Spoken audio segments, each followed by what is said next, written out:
The afternoon sun streamed through the large windows of Riverside Mall as 15-year-old Maya walked through the main corridor.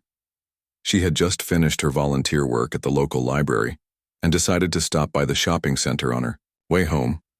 Her mom had given her permission to look for a nice dress for the upcoming honor ceremony at school. Maya had been selected as one of the top students in her grade, and she wanted to find something special for the occasion.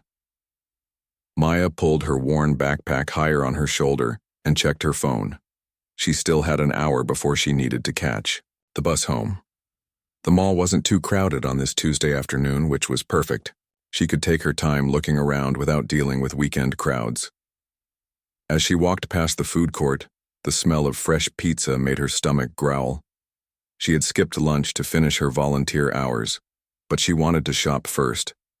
Maya had saved up money from babysitting her neighbor's kids over the summer, and her mom had also given her some extra cash as a reward for making honor roll again. The boutique that caught her eye was called Elegant Touch. It had beautiful dresses displayed in the window, and Maya could see other formal wear inside. The store looked a bit fancy, but she had enough money for a nice dress. She took a deep breath and walked through the glass doors. The store was larger inside than it appeared from the outside. Racks of colorful dresses lined the walls, and there were shoes and accessories displayed on shelves throughout the space. Soft music played in the background, and the air smelled like expensive perfume. Maya felt a little out of place in her jeans, sneakers, and hoodie, but she reminded herself that she belonged here just as much as anyone else. She started browsing through the dresses near the front of the store. There were so many beautiful options: long gowns, cocktail dresses, and elegant pieces perfect for formal events. Maya ran her fingers along a pretty blue dress, checking the price tag.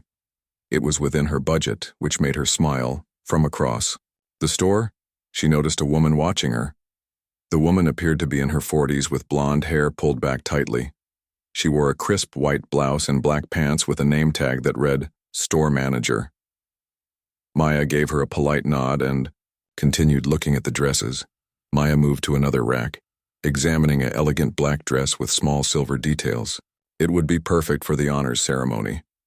As she held it up to check the size, she realized the woman was now standing much closer, pretending to organize some jewelry nearby, but clearly watching every move Maya made. Feeling a bit uncomfortable, Maya decided to look at a different section. She walked toward the back of the store where there were more casual, formal dresses. But no matter where she went, the manager seemed to follow at a distance, always keeping her in sight. Maya tried to ignore the attention and focused on finding the right dress. She picked up a beautiful burgundy dress and examined it carefully. The fabric felt nice, and the style was exactly what she was looking for. She checked the price tag again and smiled. Her mom would love this dress on her. "Excuse me," came a sharp voice from behind her. Maya turned around to see the manager standing directly behind her, arms crossed and wearing an expression that wasn't friendly at all. "Yes, ma'am," Maya replied politely. "Are you planning to buy something today?" the manager asked, her tone cold and suspicious. Maya was taken aback by the question but remained calm. "Yes, I'm looking for a dress for my school's honor ceremony. I really like this one," she said, holding up the burgundy dress. The manager looked at the dress, then back at Maya with doubt in her eyes. "That's a very expensive dress. Are you sure you can afford it?" Maya felt her cheeks get warm with embarrassment, but she kept her voice steady. "Yes, ma'am. I have money." She reached into her pocket and pulled out her debit card to show the manager. The manager barely glanced at the card. "Where did you get that card? Is it really yours?" Maya couldn't believe what she was hearing. "Of course it's mine. My mom gave it to me, and I have my own money in the account from babysitting." "I've been watching you since you came in," the manager said, her voice getting louder. "You've been touching merchandise all over the store. You're making me nervous." Other customers in the store began to turn and look in their direction.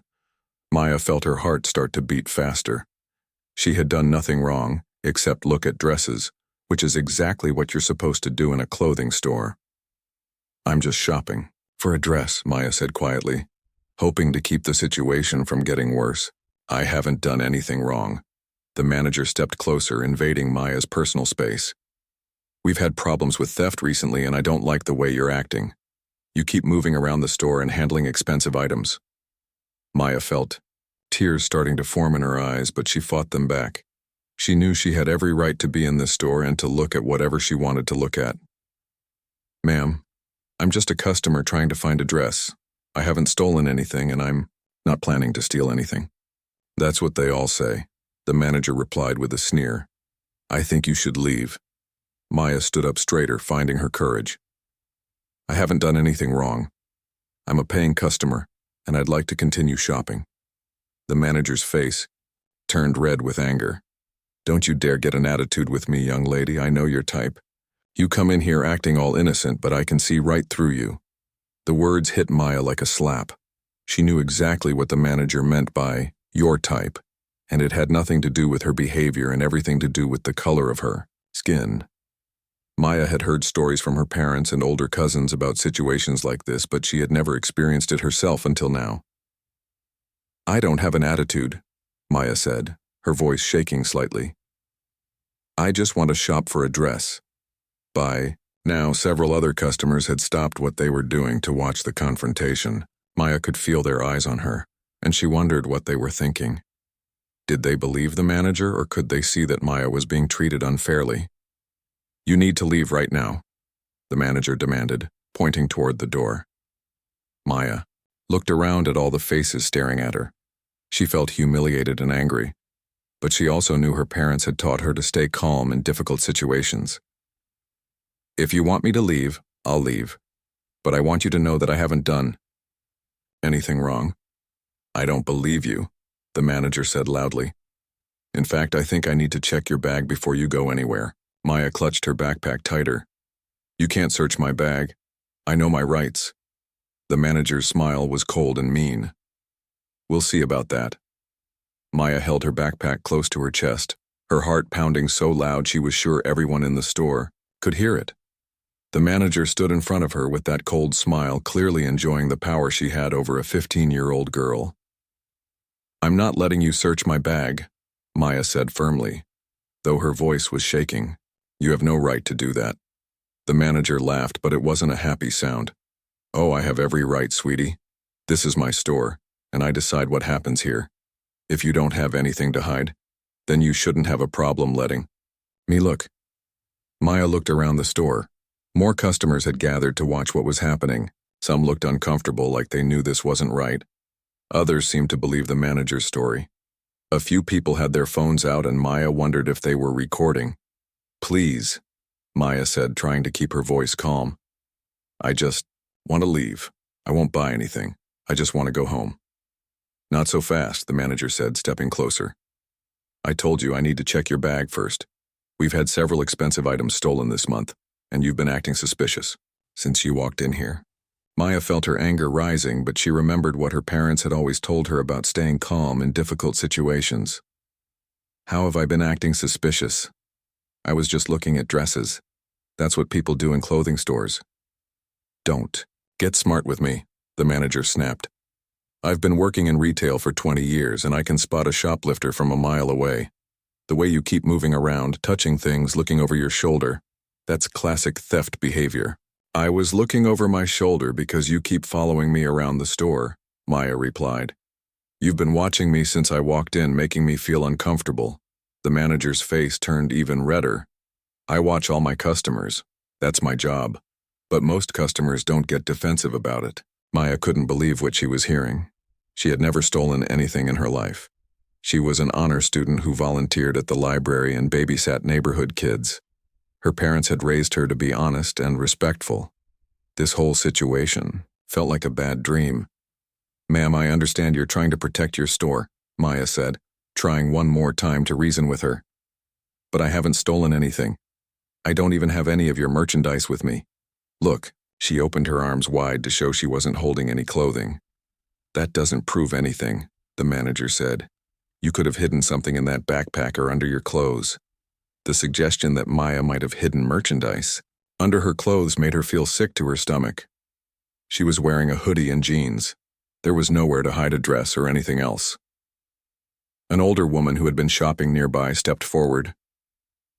Excuse me, she said to the manager. I've been watching and this young lady hasn't done anything wrong. She's just been looking at dresses like any other customer. Maya felt a wave of relief that someone was speaking up for her. But the manager turned on the older woman, with the same hostile attitude. Ma'am, I appreciate your concern, but I know how to do my job. This girl has been acting suspiciously and I need to handle this situation.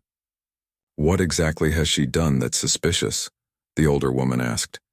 She's been polite and quiet the whole time I've been in here. The manager didn't have a good answer for that. She looked around at the other customers, realizing that several of them were now questioning her actions. She was touching a lot of merchandise and moving around the store in an unusual pattern. Maya spoke up again. I was looking at different dresses to find one in my size and price range. That's normal shopping behavior. Don't tell me. What's normal? The manager said, her voice rising.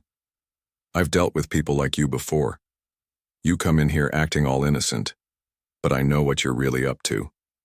The words, people like you, hung in the air like a dark cloud. Everyone in the store knew exactly what the manager meant, and it had nothing to do with Maya's behavior or her clothes or her backpack. It had everything to do with the color of her skin. Maya felt tears stinging her eyes, but she blinked them back. She wouldn't give this woman the satisfaction of seeing her cry. What do you mean, people like me? The manager realized she had said too much, but she doubled down instead of backing off. Troublemakers. People who come in here looking for problems. I'm not looking for problems, Maya said. I came in here to buy a dress for my school's honors ceremony. I'm getting an award for academic achievement. Does that sound like a troublemaker to you? Several customers murmured their approval, clearly impressed by Maya's composure and her accomplishments. But the manager wasn't backing down. Anyone can claim to be an honor student, she said dismissively. That doesn't change the fact that you've been acting suspicious in my store. Maya had reached her breaking point. Fine, I'll leave, but I want to speak to your boss first. The manager's smile became even more cruel. Sweetie, I am the boss. I'm the store manager, and what I say goes. Maya looked at the manager's name, tag more carefully. It clearly said store manager underneath her name. Maya's heart sank. She had hoped there was someone higher up who might listen to reason. Then I'd like to speak to whoever owns this store, Maya said. There has to be someone above you. The manager laughed again. Good luck with that, honey. Corporate doesn't care about the complaints of shoplifters. I'm not a shoplifter, Maya said, her voice finally rising. She was tired of being accused of something she hadn't done. I haven't stolen anything. There it is, the manager said triumphantly, as if Maya's raised voice proved something. I knew you'd show your true colors eventually. This is exactly the kind of aggressive behavior I was worried about. Maya couldn't believe it. She had been polite and respectful throughout this entire encounter, even when the manager was treating her terribly. Now, the moment she defended herself, she was being labeled as aggressive. I'm not being aggressive, Maya said, fighting to keep her voice level. I'm defending myself against false accusations. That's what they all say, the manager replied. But I'm not taking any chances. You're making me uncomfortable, and you're disturbing my other customers. Maya looked around at the other customers. Most of them looked more disturbed by the manager's behavior than by anything Maya had done, but the manager didn't seem to notice or care. I'm going to have to call security, the manager announced, pulling out her cell phone. This situation is getting out of hand. Maya's heart started racing, even faster. She had never been in trouble with security or police in her life. Her parents had always taught her to be respectful and follow the rules. The thought of security being called on her was terrifying. Please don't do that, Maya said. I'll leave, right now. I don't want any trouble. But the manager had already made up her mind. It's too late for that, she said, dialing a number. You should have thought about that before you started causing problems in my store. Maya realized that nothing she said was going to change this woman's mind. The manager had decided Maya was guilty from the moment she walked in, and nothing Maya did or said was going to convince her otherwise. As the manager spoke into her phone, Maya heard her saying words like suspicious individual and won't leave the store and Possible. Shoplifter. Maya's stomach dropped as she realized the manager was making the situation sound much worse than it actually was. Maya stood there, surrounded by strangers, waiting for security to arrive and wondering how a simple shopping trip had turned into such a nightmare. Maya stood frozen in the middle of the store, her hands trembling as she watched the manager finish her phone call. The other customers had formed a loose circle around them, some recording with their phones while others whispered among themselves. Maya had never felt so exposed and helpless in her entire life. "They'll be here in a few minutes," the manager announced, putting her phone back in her pocket. She looked satisfied, like she had just won some kind of victory. "Please," Maya said one more time. "I really haven't done anything wrong. Can't we just forget about this? I promise I'll leave and never come back." The manager crossed her arms and shook her head. "It's too late for that now. You should have cooperated from the beginning instead of giving me attitude."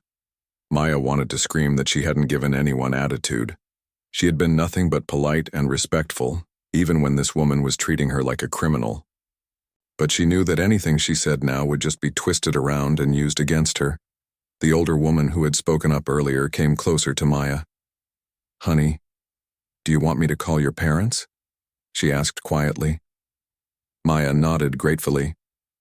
"Could you? My mom's number is in my phone." She started to reach for her phone, but the manager quickly stepped forward. "Nobody's making any phone calls until security gets here," the manager said firmly. "I don't want anyone coaching her on what to say." The older woman looked shocked. "Coaching her? She's just a child who wants to call her mother. She's old enough to shoplift. She's old enough to handle the consequences," the manager replied, coldly. Maya felt like she was going to be sick. This woman had already decided she was guilty and nothing was going to change her mind. Maya tried to stay calm by thinking about what her parents had taught her. They had talked about situations like this, warning her that some people might treat her unfairly because of her race. But experiencing it in real life was so much worse than she had imagined. 5 minutes felt like an hour, but finally Maya heard footsteps approaching the store entrance. Her heart sank when she saw 2 police officers walking through the glass doors. They were both white men, one older and one younger, and they looked serious as they scanned the store. The manager immediately went over to greet them, speaking in a low voice and pointing back at Maya. Maya couldn't hear exactly what she was saying, but she could guess. The officers nodded and started walking toward her. "Are you the individual we got a call about?" the older officer asked, his hand resting on his belt near his radio. Yes, I guess so," Maya stammered. "But I haven't done anything wrong." The younger officer looked around the store, taking in all the customers who were still watching. "Let's move this conversation somewhere more private," he said. They guided Maya toward the back corner of the store, away from most of the onlookers, but people could still see and hear what was happening. Maya felt like she was in a fishbowl with everyone staring at her. "The manager says you've been acting suspiciously and that you refuse to let her search your bag," the older officer said. "Is that true?" Maya took a deep breath. "I was shopping for a dress. I looked at several dresses, which is normal when you're shopping. And yes, I refused to let her search my bag because I know she doesn't have the right to do that. Actually, store employees do have the right to detain suspected shoplifters and search their belongings," the younger officer said. "It's called shopkeeper's privilege." Maya's heart sank even further. "But I'm not a shoplifter. I haven't stolen anything." "Then you won't mind if we take a look in your bag," the older officer said. It wasn't really a question. Maya knew she had no choice. If she refused, it would just make her look more guilty. "Fine," she said, sliding her backpack off her shoulders. "But you're not going to find anything." The officers went through her backpack methodically. They found her library volunteer badge, her school ID, some homework assignments, a water bottle, her wallet with her babysitting money, and a few other normal teenage items. No stolen merchandise. Maya felt a moment of relief, thinking this would prove her innocence. But the manager wasn't satisfied. "She could have hidden something somewhere else in the store," the manager said, appearing beside them. "Or passed it off to an accomplice." Maya couldn't believe what she was hearing. "What accomplice?" I came here alone, and I haven't hidden anything anywhere. The older officer looked around the store. Ma'am, he said to the manager, do you have any actual evidence that this young lady stole something? Any merchandise that's missing? The manager hesitated. Well, no specific item. But we've had several thefts recently and her behavior was very suspicious. What specifically did she do that was suspicious? The younger officer asked. Maya listened hopefully, thinking that when the manager had to explain her accusations, everyone would see how ridiculous they were. She was moving around the store in an unusual pattern, the manager said, touching lots of merchandise but not really shopping, looking around nervously, classic shoplifter behavior. I was looking at different dresses to find one I liked and could afford, Maya said. And I was looking around nervously because you were following me and making me uncomfortable. The older officer looked at Maya, then at the manager, then back at Maya. Maya could tell he was trying to figure out what was really going on. How long was she in the store before you called us? He asked the manager. About 20 minutes, the manager admitted. And in those 20 minutes, did you actually see her conceal any merchandise? The manager's face got red. Well, no, but did any alarms go off when she entered or tried to leave? No, but, and when you searched her bag, did you find any store merchandise? No, but that doesn't mean... The older officer held up his hand to stop her.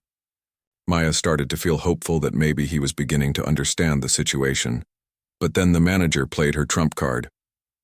Officer, I've been in retail for 20 years. I know trouble when I see it. This girl has been difficult and argumentative from the moment I approached her. She got an attitude with me when I asked simple questions. I felt threatened by her aggressive behavior. Maya's mouth fell open. Aggressive behavior? I've been polite this entire time.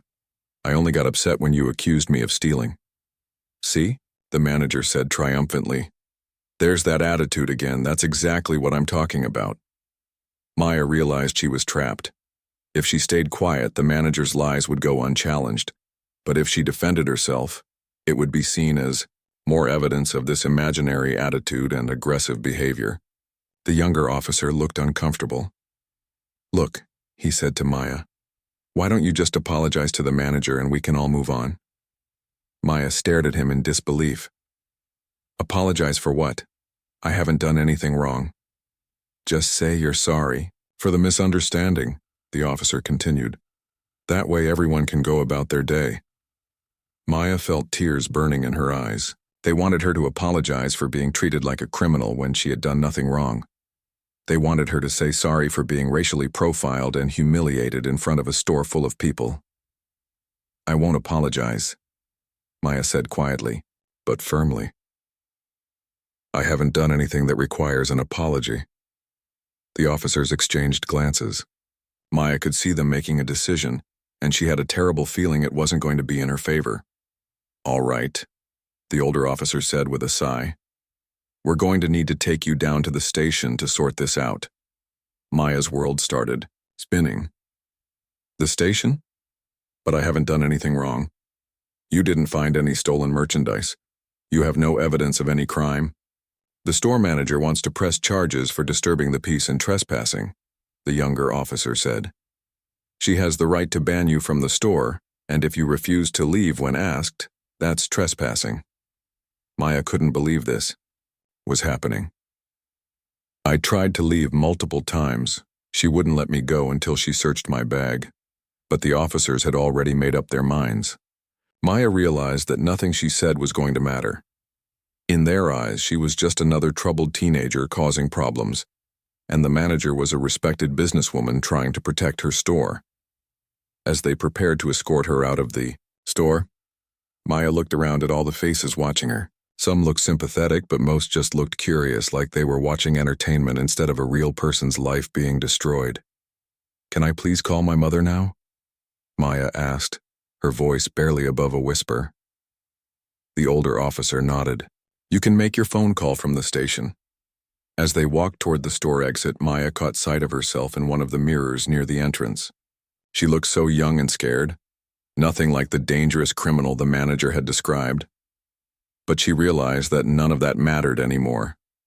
The police station was nothing like Maya had imagined from TV shows. It smelled like old coffee and cleaning supplies, and the fluorescent lights made everything look harsh and unwelcoming.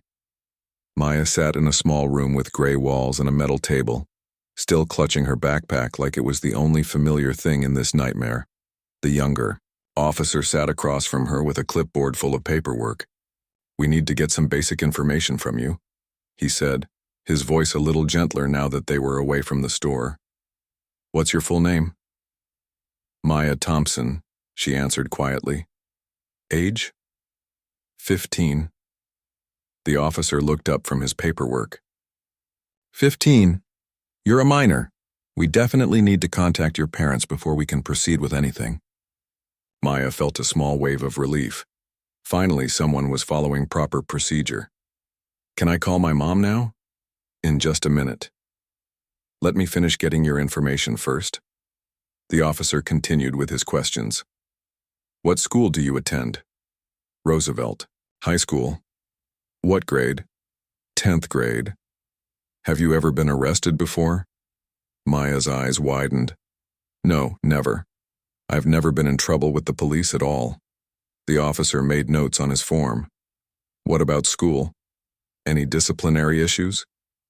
"No, sir. I'm actually getting an award at the honors ceremony next week. That's why I was looking for a dress." Maya's voice cracked slightly as she remembered why she had gone to the store in the first place. The officer looked at her more carefully, as if seeing her for the first time. Here was a 15-year-old honor student with no criminal record, sitting in a police station because a store manager thought she looked suspicious. "All right," he said, closing his clipboard. "You can make your phone call now." Maya's hands shook as she dialed her mother's cell phone number. It rang once, twice, 3 times. "Please answer," Maya thought desperately. "Please be somewhere you can take a call." "Hello?"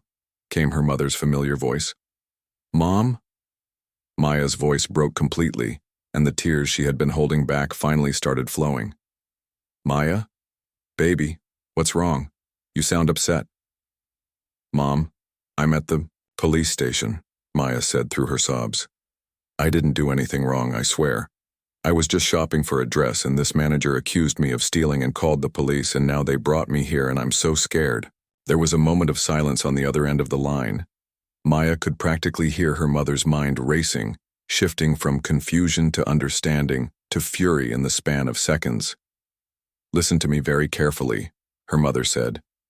And Maya could hear that she was already moving, probably grabbing her keys and heading for the door. "First, are you hurt?" "No, ma'am, I'm not hurt." "Good. Second, have you said anything to the police besides basic information?" "Just my name and school and stuff like that." "Perfect. Don't say anything else until I get there. Do you understand?" "Me?" "Yes, ma'am." "Third, what's the name of the store where this happened?" "Elegant Touch, at Riverside Mall." Maya heard her mother take a sharp breath. There was something in that reaction that Maya didn't understand, but her mother's voice remained calm and controlled. "Okay, baby. I'm on my way right now. I'm leaving an important meeting, but you are more important than any meeting. I'll be there in 15 minutes. Just stay calm and don't say anything else to anyone until I arrive." "Mom, I'm so sorry. I know you're busy with work and—" "Maya Elizabeth Thompson, you listen to me right now. You have nothing to apologize for. Do you hear me? Nothing. This is not your fault." Maya nodded, even though her mother couldn't see her. "Yes, ma'am. I love you, baby. I'll see you in a few minutes." Maya hung up the phone and wiped her eyes. The officer who had been watching from across the room came back over. "Your mother's coming?" he asked. "Yes, sir. She'll be here in about 15 minutes. "Good. We'll wait for her before we do anything else." Maya sat back in the uncomfortable plastic chair and tried to process everything that had happened.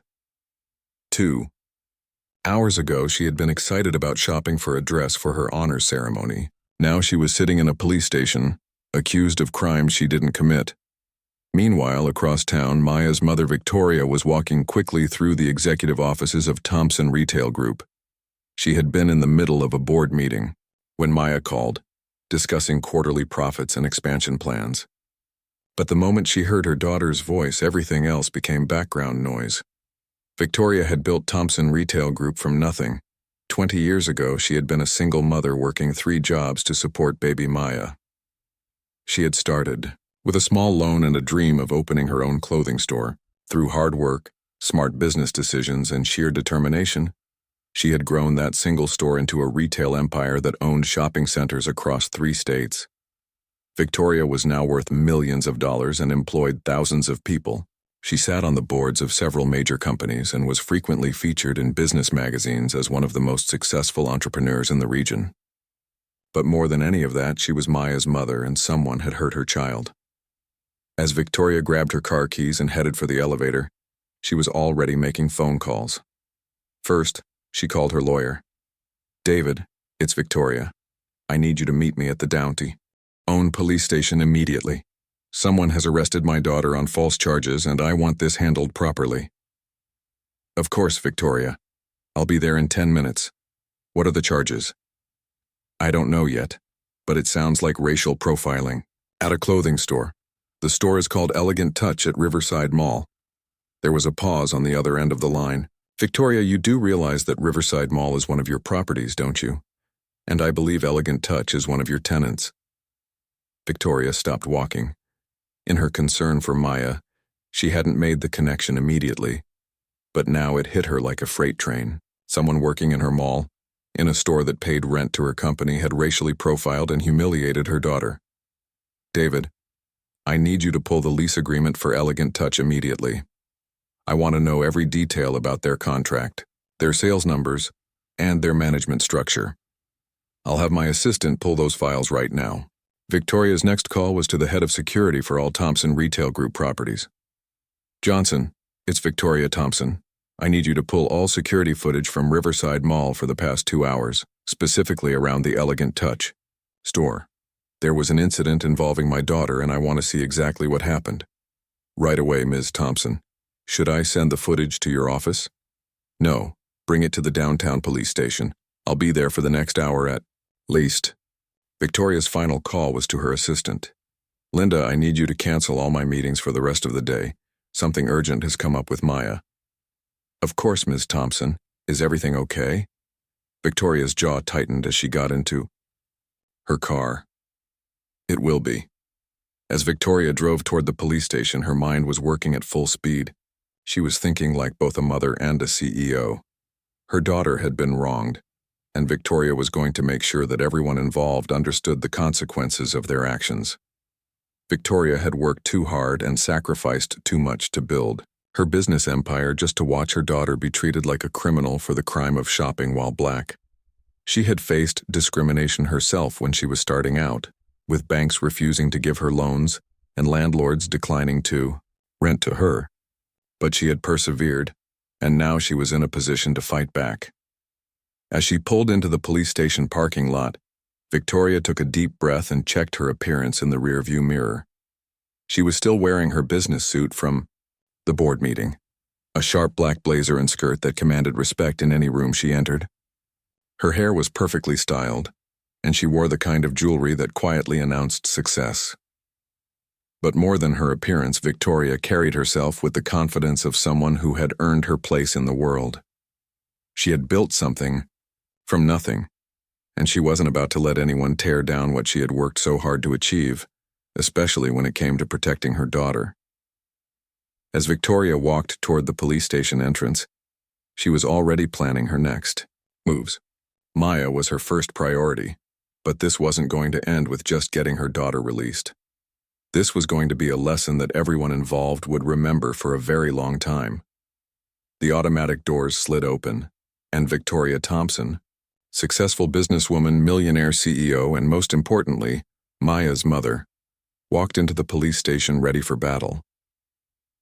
Maya had been sitting in the police station for what felt like hours when she heard familiar footsteps in the hallway. Even before she saw her mother, Maya recognized the sound of her confident walk. The door opened, and Victoria Thompson entered the room like she owned the place. Maya had never been so happy to see anyone in her entire life. She jumped up from her chair and ran into her mother's arms, finally allowing herself to cry freely. "It's okay, baby," Victoria whispered, holding her daughter tight. "Mommy's here now, and everything is going to be all right. The police officer who had been watching over Maya stood up respectfully. Victoria was the kind of woman who commanded attention when she walked into a room. Her business suit was perfectly tailored, her posture was confident, and she carried herself with the authority of someone used to being in charge. "Officer, I'm Victoria Thompson, Maya's mother," she said, extending her hand. "I understand my daughter has been detained." "Yes, ma'am. There was an incident at a clothing store in the mall. The store manager called us about possible shoplifting, but we didn't find any evidence of theft." Victoria's eyebrows raised. "No evidence? Then why exactly is my 15-year-old daughter sitting in a police station?" The officer looked uncomfortable. "Well, the store manager wanted to press charges for disturbing the peace and trespassing." "I see." Victoria's voice was perfectly calm, but Maya could see the fire in her mother's eyes. "And what evidence do you have of these alleged crimes?" "The store manager says your daughter was being disruptive and refused to leave when asked." Victoria looked down at Maya, who was still holding onto her arm. "Baby, tell me exactly what happened. Don't leave out any details." Maya took a deep breath and told her mother the whole story. How she had gone to the store to look for a dress for the honors ceremony. How the manager had followed her around and watched her every move. How she had been accused of stealing with no evidence. How she had tried multiple times to leave but was prevented from doing so. How the manager had called the police and made false claims about her behavior. Victoria listened to every word, her expression growing more serious with each detail. When Maya finished, Victoria was quiet for a long moment. "Officer, I'd like to see the police report," Victoria said. The officer hesitated. "Ma'am, I'm not sure I can—" "I'm not asking," Victoria said firmly. "As the parent of a minor who has been detained, I have the right to see exactly what charges are being considered against my daughter." The officer left the room and returned a few minutes later with some paperwork. Victoria read through it carefully, her lawyer training from years of business contracts serving her well. "This report says my daughter was acting suspiciously and refused to comply with store security," Victoria said. "But it doesn't mention that no stolen merchandise was found. It doesn't mention that my daughter is an honor student with no criminal record. And it doesn't mention that she actually tried to leave the store multiple times." The officer shifted, uncomfortably. "Ma'am, we just write down what the store manager tells us." "I see. And did anyone think to get my daughter's side of the story before detaining her?" "Well, we asked her some questions, but you had already decided she was guilty based on the word of one person, hadn't you?" Before the officer could answer, there was a knock on the door. A man in an expensive suit entered the room. "Victoria, I came as soon as I got your call," the man said. Maya realized this must be her mother's lawyer. "David, thank you for coming. This is my daughter Maya, and this is the officer who's been handling her case." David immediately took charge of the legal aspects. "Officer, I'm going to need to see all documentation related to this case. I'm also going to need the contact information for the store manager who made these accusations." While David dealt with the paperwork, Victoria had another idea. "Officer, I'd like to go to the store and speak with this manager myself." "Ma'am, I don't think that's a good idea. The situation is already tense." Victoria smiled, but it wasn't a warm smile. "I think it's an excellent idea. Maya, you're coming with me. I want you to point out exactly where everything happened." The drive to Riverside Mall was quiet. Maya sat in the passenger seat of her mother's luxury car, still trying to process everything that had happened. She had always known her mother was successful, but seeing her take control of the situation at the police station was impressive and comforting. "Mom, you don't have to do this," Maya said quietly. "I just want to go home and forget this ever happened." Victoria reached over and took her daughter's hand. "Baby, if we just go home and do nothing, this manager will think she can treat the next young person the same way. We can't let that happen." As they pulled into the mall parking lot, Victoria's phone rang. "Ms. Thompson, this is Johnson from security. I have that footage you requested." "Perfect. Meet me at the Elegant Touch store in 5 minutes." Maya looked at her mother with confusion. "Mom, how does mall security know you?" Victoria smiled for the first time since arriving at the police station. "There are some things about my job that we haven't talked about yet, baby." but you're about to find out. They walked through the mall together, and Maya noticed that several security guards nodded respectfully at her mother as they passed.